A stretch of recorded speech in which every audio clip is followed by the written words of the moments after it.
Más de 50 días de huelga en la UAM han costado la educación de miles de alumnos que hoy se enfrentan ante la incertidumbre sobre su futuro. Este es el caso de Ana. Ana es una de las 58,000 alumnas que perdió más de la mitad del trimestre por la huelga de la Universidad Autónoma Metropolitana. Estudia biología experimental y cursaba el 7º trimestre.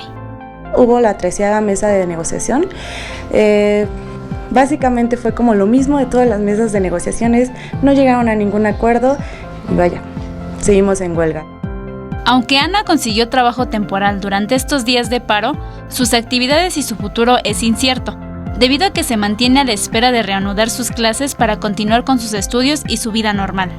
Las 2 primeras semanas fueron como muy tranquilas, era estar en casa, hacer labores, pero posteriormente ya cuando comenzamos a ver, o cuando comencé a ver que las cosas iban ya muy para largo, entonces decidí buscar trabajos muy ocasionales, porque al final del día pues no sabemos cuánto tiempo dura esto y es muy tentativo, tal vez mañana nos pueden decir que ya regresamos. Este 7º trimestre, Ana debía comenzar con su proyecto de investigación para poder titularse. Sin embargo, es otra de las cosas que se tendrán que retrasar en su carrera. Sí, por supuesto, o sea, yo ya pediría que la huelga terminara, que llegaran a un acuerdo en común que pudiera beneficiar a ambas partes.